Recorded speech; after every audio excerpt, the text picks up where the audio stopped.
एक रात की बात है। पंकज रोज की तरह ही रात को टहलने निकला हुआ था। तभी उसकी नजर अचानक कुछ चमकती हुई चीज पर पड़ी। उसने सोचा कि ऐसे ही कोई धागा चमक रहा होगा, क्योंकि रोशनी बहुत कम आ रही थी।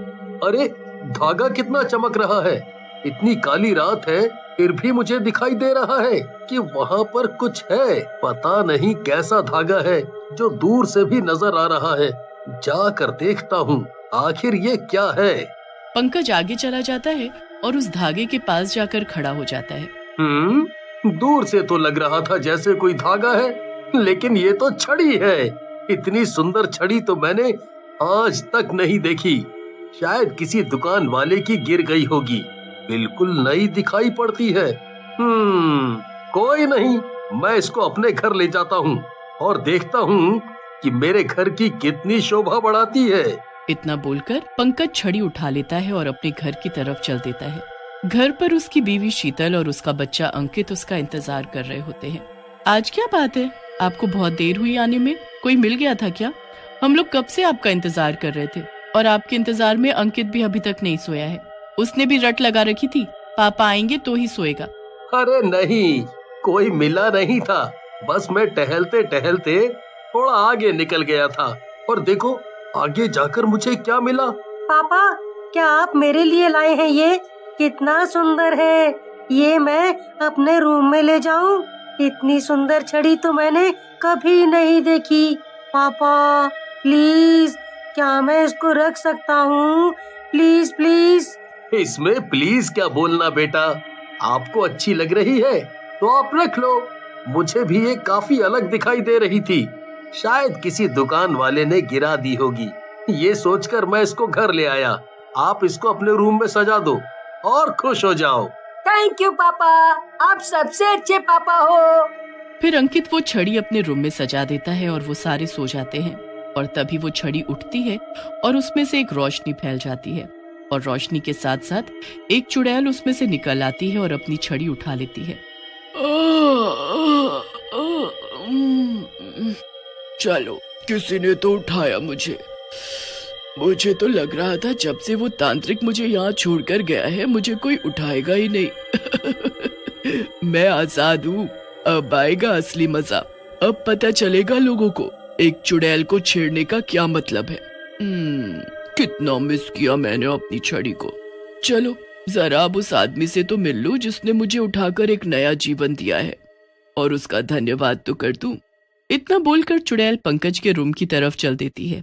पंकज और उसकी बीवी को सोता देख चुड़ैल उनके बेड की साइड में जाकर खड़ी हो जाती है और धीरे से पंकज को छूती है। कितने आराम से सो रहा है बेचारा। सुनो, तुम्हारा धन्यवाद तो देना भूल ही गई ना। तुम्हें धन्यवाद किए बिना मैं कैसे जा सकती हूँ पंकज? पंकज नींद भरी आंखें मलता हुआ बोलता है। अरे क्यों चिल्ला रही हो भाग्यवान? रात हो रही है। अभी किस बात के लिए इतना चीखना चिल्लाना? सो जाओ ना चुपचाप। तभी पंकज की बीवी उसकी बात सुनती है और उठ जाती है। अरे आप क्या बोल रहे हैं? मैं तो सो रही थी। मैं कहाँ चिल्ला रही हूँ, और वो भी इतनी रात को। मैं क्यों बहस करूंगी आपसे? तभी पंकज की नजर उसके पास में खड़ी चुड़ैल के भयानक रूप पर पड़ती है और वो घबरा कर उठ जाता है। ये क्या चीज है? कौन हो तुम और हमारे घर में कैसे घुस गई? अंकित कहाँ है? अरे पंकज, तुम तो डर गए। मैं तो तुम्हें थैंक यू बोलने आई थी।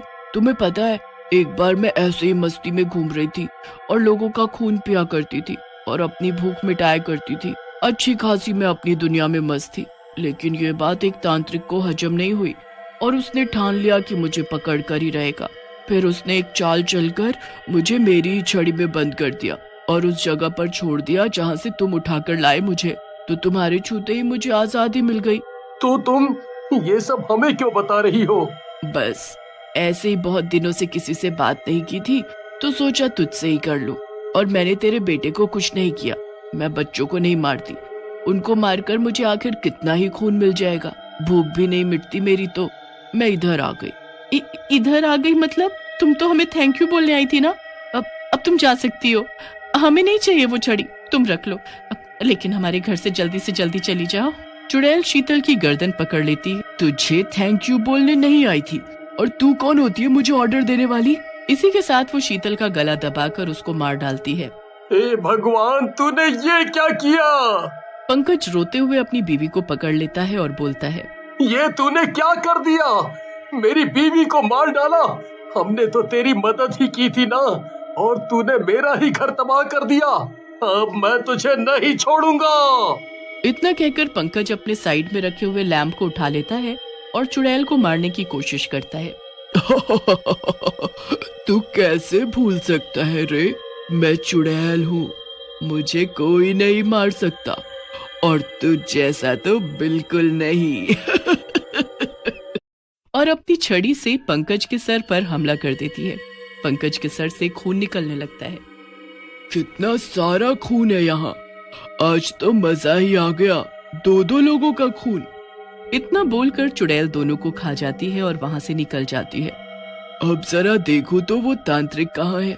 इतनी हिम्मत हुई थी उसकी कि मुझे कैद कर दिया। वो शहर में निकलती है और उस तांत्रिक का पता लगाती है।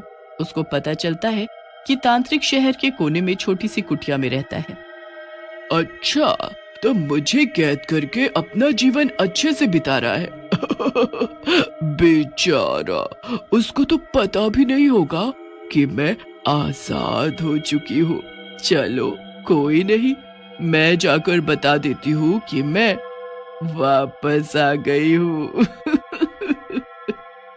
चुड़ैल एक सुंदर सा रूप धारण करती है और एक दुखियारी औरत होने का नाटक करती है और बाबा के पास चली जाती है।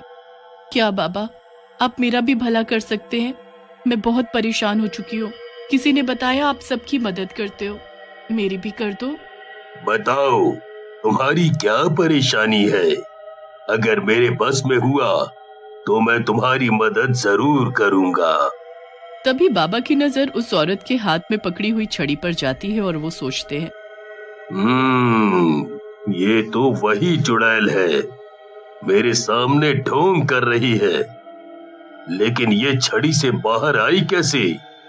मेरे घर के पास एक कुआं है, उस कुएं में मेरा कुछ गिर गया है जो किसी जादू से ही वापस आ सकता है।